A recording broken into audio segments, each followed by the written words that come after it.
Hello everyone, this is your host Ahmad Haseeb और आज हम अपनी इस वीडियो में सूडो सेलेक्टर्स को स्टडी करेंगे। बेसिकली सूडो सेलेक्टर्स हमारे पास क्या है और इनको हम क्यों इस्तेमाल करते हैं और ये कहाँ इस्तेमाल होते हैं। तो सूडो सेलेक्टर्स में हमारे पास कह लेंगे दो तरह के सेलेक्टर्स आ जाते हैं जो हमारे पास, जिसमें सूडो क्लासेस हैं और फिर सूडो एलिमेंट्स हैं। तो हम इन दोनों को देखेंगे और इनकी फिर एग्जांपल्स देखेंगे और फिर थोड़ा सा इनका कोड करके हम इनको चेक कर लेंगे ये कैसे हम इनको थीसिस में इम्प्लीमेंट करते हैं। सबसे पहले है pseudo classes. Pseudo classes are use to define a special state of an element. किसी भी कोई भी एलिमेंट मेरे पास, जैसे डॉक्यूमेंट में कोई टैग या एलिमेंट है तो उसकी कोई स्पेसिफिक स्टेट को ये कह लें कि डिफाइन कर रहा होता है कि वो स्टेट क्या हो सकती है। कि हमने अगर कोई हमारे पास इनपुट फील्ड है तो क्या हमने उसके ऊपर फोकस किया हुआ है इनपुट फील्ड के ऊपर, या हमारे पास कोई अगर लिंक है या कोई भी टैग है तो क्या हमने उसके ऊपर कोई होवर किया हुआ है, किसी लिंक को हमने एक्टिव किया हुआ है। तो ऐसे कि जो उसके स्पेसिफिक स्टेट्स हैं उसको ये डिफाइन कर रहा होता है और उन स्पेसिफिक स्टेट्स में जाके हम इनको उन पर अपने डिफरेंट तरह के स्टाइल्स को इम्प्लीमेंट करते हैं। तो आगे हम एग्जांपल करेंगे, उससे आपको क्लियर हो जाएगा। तो सिंटैक्स सिंपल है, आपने कोई भी स्टार्ट में क्लास टैग कोई भी जो है वो सिलेक्टर देना आपने उसको, और फिर उस सिलेक्टर के बाद आपने एक सिंगल कोलन लगा के उसके बाद आपने सूडो क्लास का नाम लिख देना है। वो सूडो क्लासेस कौन कौन सी हैं वो हम अपने पास देख लेते हैं। तो मोस्ट कॉमनली यूज जो क्लासेस हमारे पास हैं उसमें होवर है, एक्टिव है, फोकस है, एंड चाइल्ड है। एंड चाइल्ड में फिर हमारे पास फर्स्ट चाइल्ड है, लास्ट चाइल्ड है और ओनली चाइल्ड है। इसके अलावा और भी हमारे पास सूडो क्लासेस हैं, लेकिन ये जो है वो मोस्ट सबसे ज़्यादा जो हमारे पास जो है ना सीएसएस में यूज़ होती हैं। बाकी जो अब हम टाइम टू टाइम और भी इसमें सूडो क्लासेस वगैरह और सूडो एलिमेंट्स हम इसमें देखते जाएंगे। तो नेक्स्ट हमारे पास क्या जाता है, सूडो एलिमेंट्स। सूडो एलिमेंट्स क्या जी, ये हमारे पास क्या है, pseudo elements are use to style specific part of an element. किसी भी एलिमेंट का हमने कोई स्पेसिफिक पार्ट को हमने कोई सिलेक्ट करके हमने उसको कोई उस पर स्टाइल इंप्लीमेंट करना है तो हम उसके लिए सूडो एलिमेंट्स इस्तेमाल करते हैं। फॉर एग्जांपल, मैं चाहता हूँ मेरे पैराग्राफ में जो उसका वेरी फर्स्ट लेटर है उसका कलर ग्रीन हो या उसका फ़ॉन्ट साइज़ बड़ा हो बाकी पैराग्राफ से, या मेरे किसी पैराग्राफ का जो पहली लाइन है वो किसी डिफरेंट कलर में हो, बाकी के पैराग्राफ जो है वो और किसी और कलर में हो। या मैं चाहता हूँ कि रन टाइम पे या सीएसएस के थ्रू मैं अपने किसी भी एलिमेंट में जो है वो कोई कंटेंट इंजेक्ट करना चाह रहा हूँ, कोई कंटेंट लिखना चाह रहा हूँ, तो मैं वो भी अपने पास सूडो एलिमेंट से कर सकता हूँ। इसकी जो most commonly use pseudo elements है वो मेरे पास बिफोर, आफ्टर, फर्स्ट लाइन और फर्स्ट लेटर के हैं। इसके अलावा भी और भी मेरे पास काफ़ी सारे सूडो कह लें कि एलिमेंट्स हैं, लेकिन हम उनको टाइम टू टाइम डिस्कस करते रहेंगे। इस वीडियो में फ़िलहाल हम अपने इनको डिस्कस करते हैं और इनकी हम एग्जांपल्स अपने पास कोड कर लेते हैं। तो मैं चलता हूँ अपने पास सबलाइम टेक्स्ट में। ये मेरे पास जो है वो लास्ट लेक्चर की फ़ाइल ओपन हुई है। मैं यहाँ पे एक न्यू फाइल क्रिएट कर लेता हूँ और इसको मैं नाम दे लेता हूँ sudo dash selectors dot H T M L. मैंने एक H T M L file अपने पास सेव कर ली। इसमें मैं सिंपल बेसिक स्ट्रक्चर बना लेता हूँ और यहाँ पे मैं sudo एलिमेंट्स क्या लेंगे, sudo selectors मैं अपने पास यहाँ पे लिख लेता हूँ। चलें, यहाँ पे मेरे पास आ जाते हैं। मैं कहता हूँ अपने पास मैं H1 के टैग बनाता हूँ और मैं अपने पास 10 H1 बना लेता हूँ, ठीक है। तो 10 H1 जितने भी हैं मेरे पास, इन 10 के 10 H1 में मैं अपना कोई कंटेंट लिख, ये बेसिकली ये मुझे एमिट जो प्लगइन इंस्टॉल किया भाई उसके बेनिफिट्स हैं, जो मुझे ये फास्ट खेलें के कोड करने में मुझे ये हेल्प करता है। तो 10 ये क्या करेगा, इंटू 10 करूँगा H1 इंटू 10 तो मुझे पास 10 H1 के टैग ये बना देगा। और हर H1 के टैग में मैं अगर कुछ कोई कंटेंट साथ में लिखना चाह रहा हूँ तो ग्रेटर का सिंबल लगाऊंगा, जो कि एज अ चाइल्ड वाला हम कह लें कि हमारे पास सिलेक्टर होता है। क्या लेके हम अपने चाइल्ड सिलेक्टर को सिलेक्ट करने के लिए यूज़ करते हैं। तो इनको भी हम आगे जब एडवांस सिलेक्टर्स में जाएंगे इनको हम डिस्कस करेंगे। तो एज इस हर H1 के चाइल्ड में मैं कहता हूँ मेरे पास है, मैं कुछ भी कंटेंट लिख लें या आप कुछ भी लिखना चाह रहे हैं तो आप वो यहाँ पे डिफ़ाइन कर सकते हैं। लाइक मैं एक टैग बनाना चाह रहा हूँ या मैं कुछ भी अगर लिखना चाह रहा हूँ तो मैं यहाँ पे लिख सकता हूँ। चलें, मेरे पास क्या जी 10 H1 के टैग्स आ गए हैं और इन 10 के 10 H1 टैग्स में मैं अपने पास क्या लेंगे लिख देता हूँ दिस इज़ हेडिंग, और इनकी मैं नंबरिंग भी दे देता हूँ कि हर एक के स्टार्ट में मैं एक नंबर भी 1 2 3 4 5 6 7 8 9 10। और यहाँ पे मैं अपने पास एक पैराग्राफ भी बना लेता हूँ जिसमें मैं डमी कंटेंट लिख लेता हूँ 100 वर्ड्स का। तो ये मेरे पास डमी कंटेंट आ गया। अब मैं यहाँ पे अपने पास फाइल को ओपन कर लेता हूँ। स्पेसिफिसिटी की जगह मैं करता हूँ sudo selectors डॉट html। चलिए, ये मेरे पास सारी हेडिंग्स आ गई और ये मेरे पास एक पैराग्राफ आ गया। तो सबसे पहले हमारे पास क्या था, हमने देखा था यहाँ पे हम स्टाइल का टैग लगाएंगे और स्टाइल के टैग में सबसे पहला हम अपने पास सूडो क्लास यूज़ करेंगे। तो वो क्या क्लास है हमारे पास, ओवर की है, एक्टिव की है। यहाँ पे हमारे पास ये है ओवर एक्टिव फोकस। सबसे पहले होवर देख लेते हैं। अगर मैं H1 के ऊपर कोलन लगा के, जैसे मैंने बताया, आपके स्टार्ट में पहले आपके पास सिलेक्टर आएगा, उसके बाद आपके पास सूडो क्लास आएगी। कोलन लगाएंगे, कोलन के बाद सूडो क्लास आएगी। क्लास होगी हमारे पास H1 कोलन होवर कर लेते हैं, ठीक है। जब भी H1 के ऊपर होवर होगा, मैं अपना माउस ऐसे होवर करके लेके जाऊंगा। तो मैं इस पे क्या करवाना चाह रहा हूँ, क्या एक्शन परफॉर्म करना चाह रहा हूँ, तो मैं इसका क्या स्टाइल इंप्लीमेंट करना चाह रहा हूँ। तो मैं कहता हूँ इसका कलर ग्रीन हो जाए। तो जिस भी H1 के ऊपर होवर होगा उसका कलर ग्रीन हो जाए। तो ये कलर ग्रीन हो गया, ये ग्रीन होगा, ये ग्रीन। तो जिस भी H1 के ऊपर ये होवर कर रहा है, कलर ग्रीन हो गया। तो आप यहाँ पे कोई भी स्टाइल इंप्लीमेंट कर सकते हैं। आप फ़ॉन्ट साइज़ भी बढ़ा सकते हैं। आप कोई भी कुछ भी इस पे स्टाइल इंप्लीमेंट कर सकते हैं। जिस पे होगा फ़ॉन्ट साइज़ जो है वो देखा चेंज हो रहा है, बढ़ने की बजाय कम हो रहा है। 20 पिक्सल जो है वो कम है। पहले में भी इससे ज़्यादा फ़ॉन्ट साइज़ लगा हुआ है, तो 50 पिक्सल फ़ॉन्ट साइज़ हो रहा है अपडेट। अच्छा, आप कोई भी स्टाइल लगा सकते हैं। ये हो गया होवर हमारे पास। नेक्स्ट मेरे पास है जी H1 कोलन। अब देखते हैं मेरे पास नेक्स्ट क्या है, एक्टिव का। एक्टिव का बेसिकली जो हमारे पास है ना, ये हम मोस्टली यूज़ करते हैं एंकर टैग में अपने। मेरे पास एक एंकर टैग लिंक है। इसको मैं कहता हूँ कि अपने पास ओपन गूगल। इसमें लिंक में मैं डिफ़ाइन कर देता हूँ, गूगल का लिंक लिख देता हूँ। और मैं यहाँ पे लिख देता हूँ, जब भी मेरे पास ए एंकर का जो टैग है ये एक्टिव हो, या जब भी मेरे पास ए का टैग जो है विजिटेड हो। मैं सारे इकट्ठे लिख लेते हैं एक दफ़ा। या विजिटेड भी है मेरे पास इसमें, होवर में एक्टिव भी है, और कह लें कि लिंक का भी है मेरे पास, सूडो क्लासेस हैं। अच्छा, एक्टिव में लिख देता हूँ जी, कलर हो जाए इसका रेड। जब भी मेरा एंकर टैग एक्टिव होगा इसका कलर हो जाएगा रेड। और जो मेरा एंकर टैग विजिटेड होगा उसका मेरा कलर हो जाएगा ग्रीन। मैंने अपने पास इसको रिफ्रेश किया तो देखें मेरे पास ये लिंक का कलर जो है वो बाय डिफ़ॉल्ट ग्रीन आ रहा है, क्योंकि जो ये लिंक है मैंने अपने पास google.com ओपन किया हुआ है पहले से। ये मेरे ब्राउज़र की हिस्ट्री में सेव है। ये बेसिकली मेरे ब्राउज़र की हिस्ट्री में से दिख रहा है कि मैंने ये वेबसाइट ओपन की हुई है कि नहीं की हुई। अगर मैंने इस लिंक को विजिट किया हुआ होगा तो मेरे पास इसका कलर ग्रीन आ जाएगा। और जब मैंने इसको एक्टिव किया हुआ होगा तो इसका कलर मेरे पास यहाँ पे रेड हो जाएगा। तो एक्टिव से मुराद ये है कि जब मैंने इस पर जैसे मैंने इस पर क्लिक किया हुआ ना, और मैंने क्लिक जो है अपना माउस का प्रेस किए रखा हुआ है, तो इसका मतलब है ये वाला लिंक एक्टिव हुआ हुआ है इस वक्त। ये वाला एलिमेंट कह लें का, ये एंकर टैग जो है एक्टिव हुआ हुआ है। तो इसका कलर रेड हो जाना चाहिए। क्यों नहीं हो रहा, क्योंकि जो इसके बाद सीएसएस आ रही है वो इसको ओवरराइड कर रही है, इसलिए इसका कलर जो है वो एक्टिव नहीं हो रहा। तो मैं इसको फिर कमेंट करके अपने पास इसको रिफ्रेश करता हूँ, और अब मैं अगर इसको प्रेस करता हूँ तो इसका कलर वो एक्टिव वाला जो है वो इस पर इम्प्लीमेंट हो गया हुआ है। और अगर मैं इसको छोड़ता हूँ वापस कहीं और क्लिक करता हूँ इस पर, लाइक इसको मैंने प्रेस किया हुआ है तो ये सिलेक्ट हुआ हुआ है, ये इस वक्त एक्टिव है, तो ये कलर इसका रेड आ रहा है। लेकिन अब मैं अगर इसको इनएक्टिव करता हूँ या इसको इससे फोकस हटाता हूँ तो ये साइड पे मेरे पास आ गया, और इस पर कलर वापस इसका जो डिफ़ॉल्ट लिंक का कलर होता है वो मेरे पास आ गया हुआ है। जो ब्राउज़र ने डिफ़ॉल्ट चीज़ इस पर इम्प्लीमेंट की होती है वो इस पर चीज़ वो इसका कलर आ गया यहाँ पे। तो ये हो गया एक्टिव, और ये हमारे पास हो गया विजिटेड भी हो गया यहाँ पे।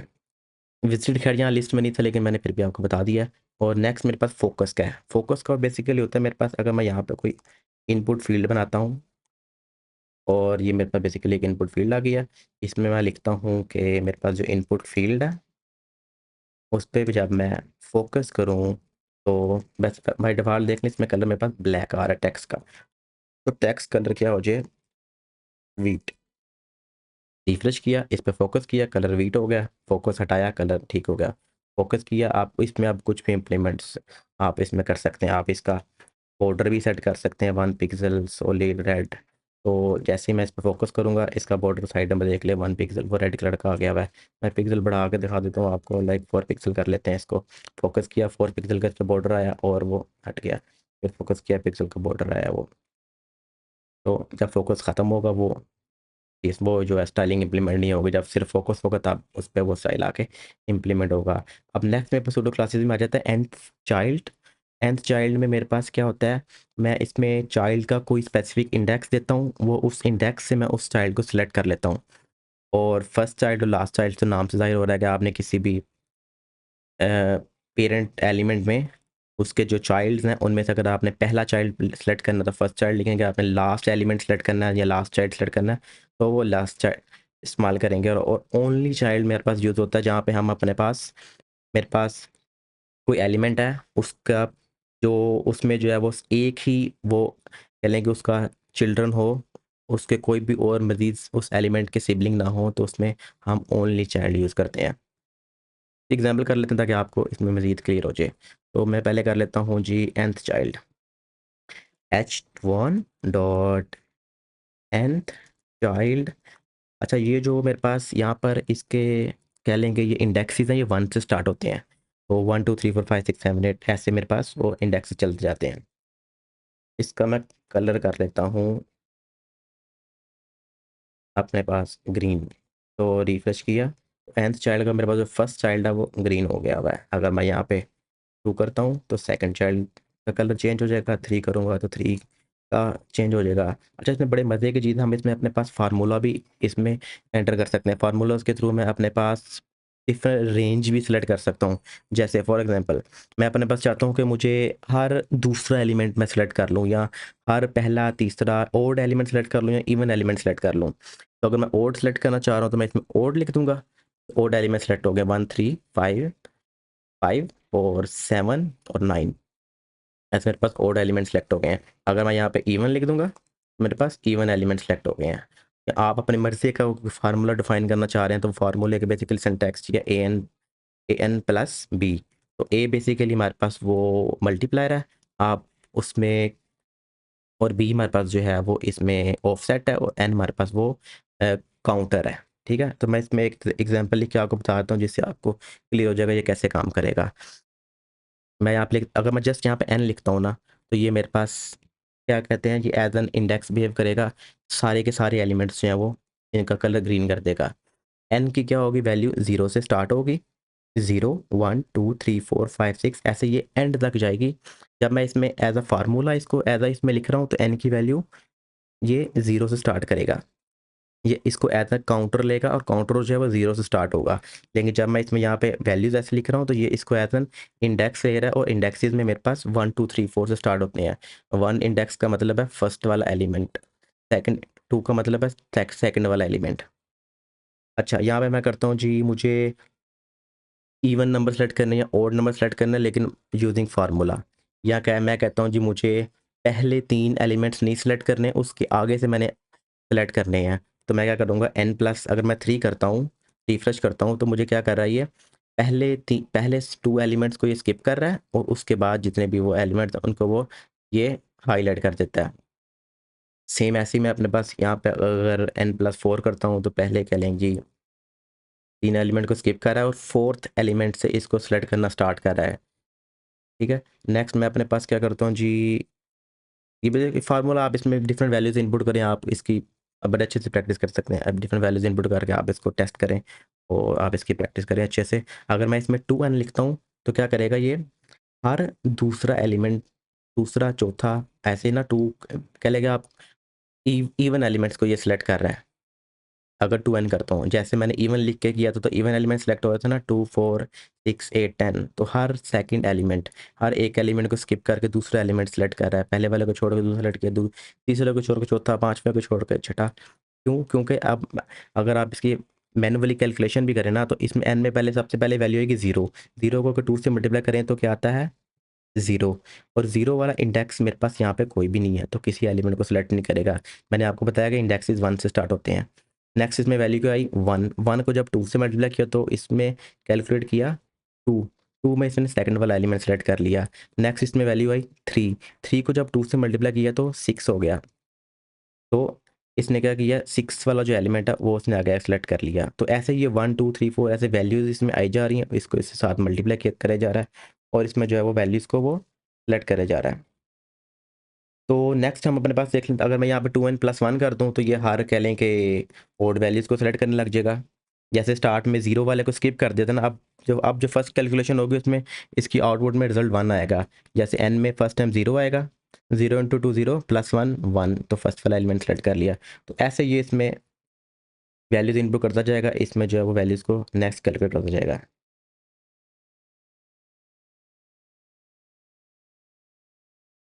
अच्छा, ये हो गया मेरे पास nth चाइल्ड। अब मैं चाहता हूँ फर्स्ट चाइल्ड सेलेक्ट करने को, तो मैं जस्ट यहाँ पे मैंने अगर पहला चाइल्ड को सेलेक्ट करना है तो मैं क्या करूँगा, फर्स्ट चाइल्ड, इसको रिफ्रेश करूँगा तो जो पहला चाइल्ड है वो उसका कलर ग्रीन हो गया। अगर मैं यहाँ पे लास्ट चाइल्ड करता हूँ ना, तो मेरे पास ये देखें, लास्ट लास्ट में बेसिकली क्या जी, H1 का जो लास्ट चाइल्ड है उसको सेलेक्ट कर दे, उसका कलर ग्रीन कर दे। लेकिन मेरे पास इस बॉडी के अंदर जो लास्ट चाइल्ड है वो बेसिकली पैराग्राफ का टैग है, तो इसलिए ये इसको सिलेक्ट नहीं कर रहा। लास्ट चाइल्ड से मुराद ये नहीं कि H1 में लास्ट चाइल्ड से मुराद ये है कि बॉडी में आएगा, बॉडी के सारे चिल्ड्रंस को देखेगा, उस चिल्ड्रंस में अगर H1 लास्ट चाइल्ड है तो उसको सिलेक्ट कर लेगा, अगर नहीं है तो उसको नहीं सिलेक्ट करेगा। सेम ऐसे ही फर्स्ट चाइल्ड के लिए भी है। मैं यहाँ पे फर्स्ट चाइल्ड लिखता हूँ, इसको रिफ्रेश करता हूँ, फर्स्ट चाइल्ड यहाँ पे सिलेक्ट हो रहा है, उसका कलर ग्रीन हो रहा है। और अगर मैं यहाँ पे स्टार्ट में H1 को फर्स्ट चाइल्ड नहीं रखता, मैं कोई और इसमें मैं अपने पास एलिमेंट लिख देता हूँ, तो ये इसको सिलेक्ट नहीं करेगा क्योंकि H1 अब फर्स्ट चाइल्ड नहीं रहा बॉडी का। चलें जी, अगर मैं चाहता हूँ कि लास्ट H1 वाला ये लास्ट चाइल्ड को H1 में कोई सिलेक्ट करूँ, तो अगर मैं यहाँ पे अपने पास लास्ट में H1 बना लेता हूँ और इसमें कोई वैल्यूज़ इनपुट करता हूँ, तो यहाँ पे मैं लास्ट लिखता हूँ, लास्ट चाइल्ड, तो ये लास्ट में जो H1 आया, यहाँ से अब इसने इसको इस लास्ट चाइल्ड को इसने यहाँ पे आके सेलेक्ट किया है। ऐसे ही फर्स्ट चाइल्ड, ऐसे ही लास्ट चाइल्ड और nth चाइल्ड जो है वो हमारे पास सारे सेलेक्ट हो गए हैं। नेक्स्ट मेरे पास रह गया only child. Only child basically ये होता है कि अगर मैंने अपने पास यहाँ पर कोई डिव बनाया हुआ है, उस डिव में मैंने कह लें कि कोई पैराग्राफ बनाया हुआ है और उसमें मैंने कोई टेक्स्ट लिखा हुआ है, तो अगर तो ये पैराग्राफ इस डिव का ओनली चाइल्ड है, इसमें सिर्फ एक ही पैराग्राफ है, तो वो इसको सिलेक्ट करेगा, ओनली चाइल्ड वाला जो है, p: only child colour red. तो रिफ्रेश किया, मेरे पास ये पैराग्राफ आया, ओनली चाइल्ड आया, उसने इसका कलर रेड कर दिया। अगर मैं फॉर एग्जांपल यहाँ पे p का एक और टैग लिख लगा देता हूँ ना, तो अब वो इसको कलर नहीं करेगा। इसको मैं रिफ्रेश करता हूँ, तो सेव करके इसको मैं रिफ्रेश करता हूँ, तो अब ये इसको कलर नहीं करेगा क्योंकि अब ये इस डिव का ओनली चाइल्ड नहीं रहा, इसका और भी यहाँ पे साथ में सिबलिंग्स में एक और p का टैग आ गया हुआ है। तो एज ये जो ओनली चाइल्ड है वो बेसिकली जब तक कोई एक सिंगल चाइल्ड होगा उसको वो सिलेक्ट करेगा। तो नेक्स्ट जो है वो हमारे पास इसमें जो सूडो एलिमेंट्स हैं उनको हम अपने पास नेक्स्ट वीडियो में देखते हैं। वीडियो क्योंकि काफ़ी लेंथी होती जा रही है, तो उम्मीद करता हूँ आपको इसकी समझ आई होगी। और अगर किसी चीज़ की समझ नहीं आई तो कमेंट सेक्शन आपके पास है, आप इसमें मेरे पास कोई भी क्वेश्चन आप इसमें आकर मेरे से पूछ सकते हैं। तो दुआ में याद रखिएगा। अल्लाह हाफिज़।